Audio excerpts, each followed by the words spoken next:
Hi, I'm Moosejaw Matt. I'd like to give some free advertising to Discovery Mountain. If you haven't listened to or heard of Discovery Mountain yet, it's a drama series with character-building stories that help inspire faith. I am the voice for the character Ken in the latest season, Season 20. Search for Discovery Mountain. I believe you'll enjoy their stories. Now I'd like to thank our supporters, leaving reviews, sharing, listening, or giving a monthly donation to help pay for the boring behind-the-scenes technicals all make a difference. It all makes a difference. If you would like to give to help support this podcast, look for a link in the episode notes or go to patreon.com and search for Nature and Science for Kids. The tiers are all new. They've been updated. And one of the tiers features a large photo of a sleeping fox pup taken by me, Moosejaw Matt, from a trip to Nova Scotia. So go ahead, check out the different ways you can make a difference on this podcast, and thank you to those who already have. We appreciate our supporters.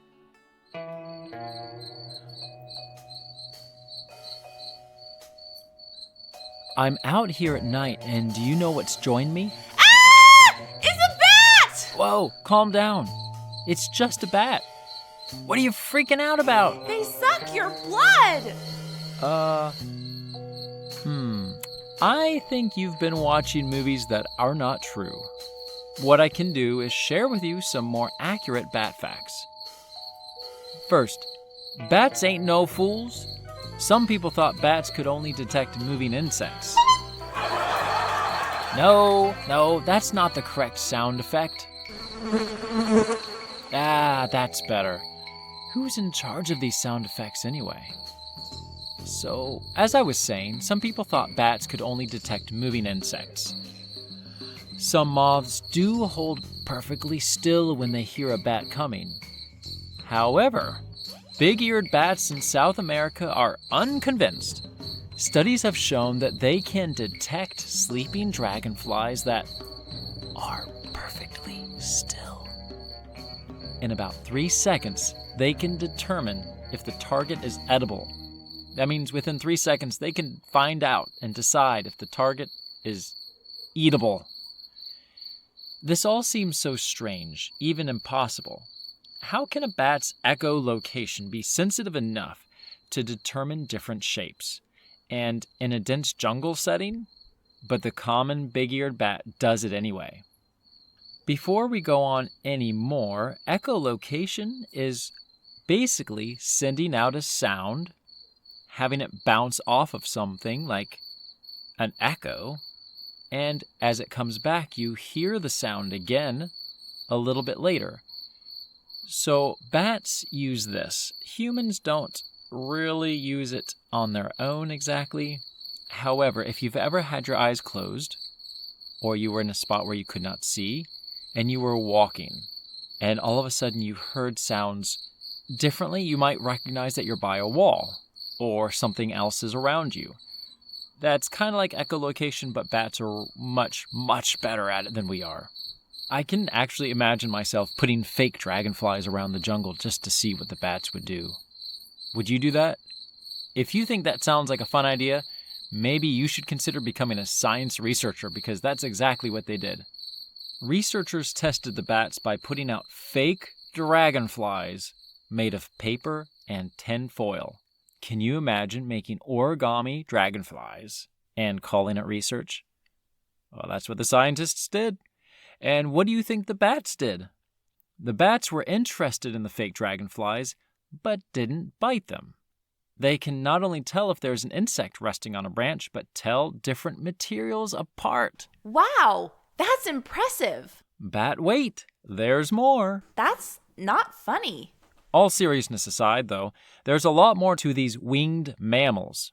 By the way, they are the only winged mammals on the planet.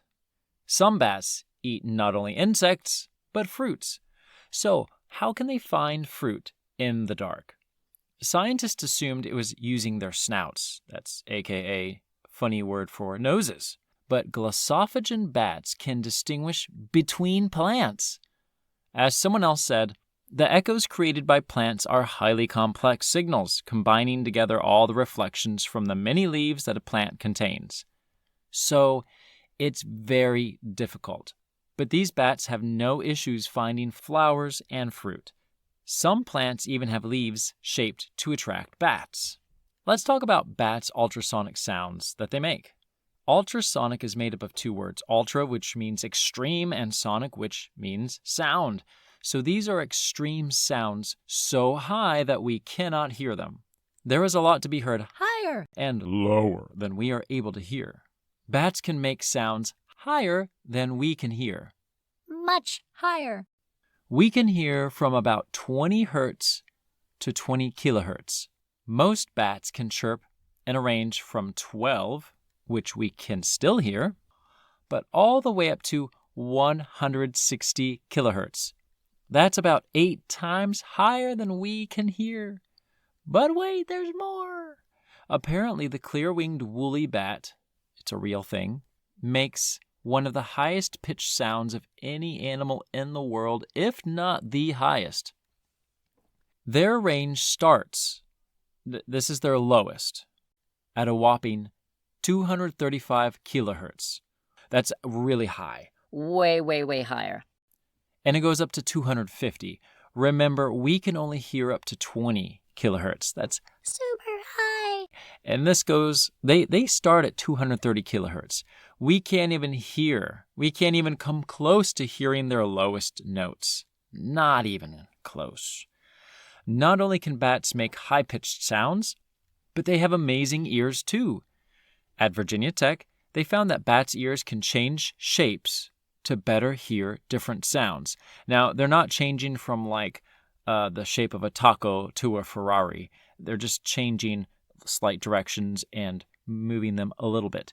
Now, that sounds cool, but they can do it in about 1/10 of a second, 3 times faster than it takes you to blink.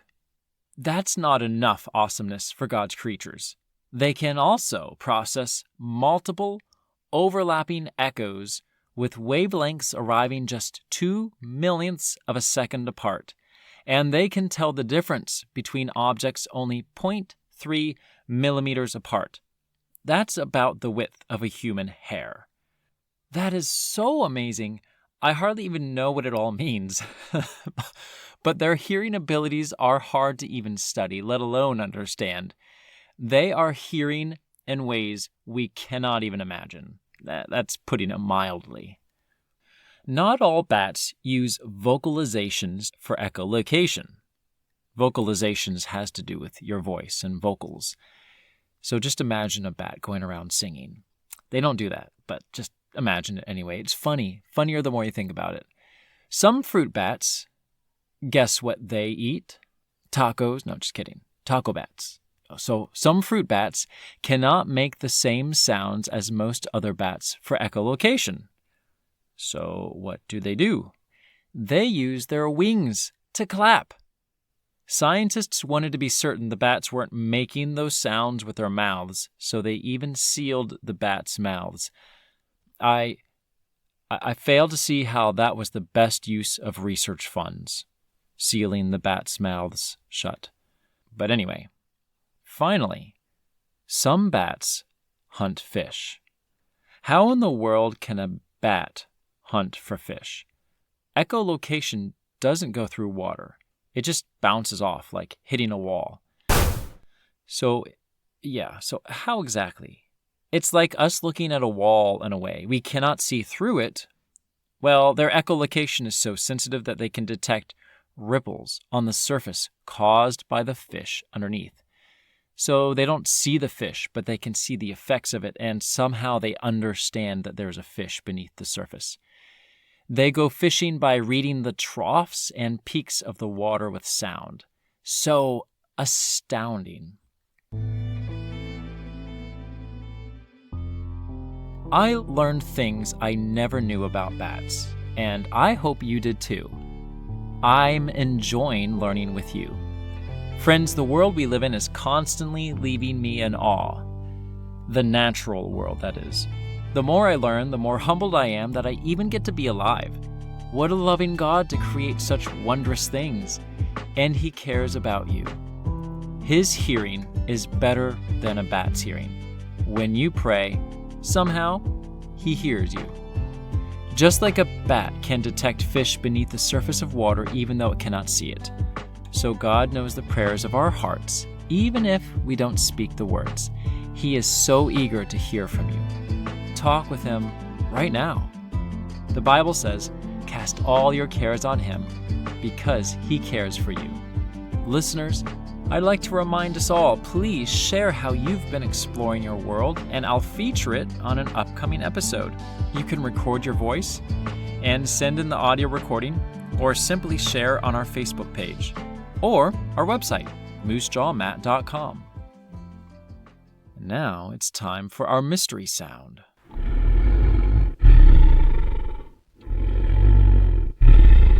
What does that sound like to you? Thank you for learning with me. I'm Moosejaw Matt. Until next time, keep exploring your world.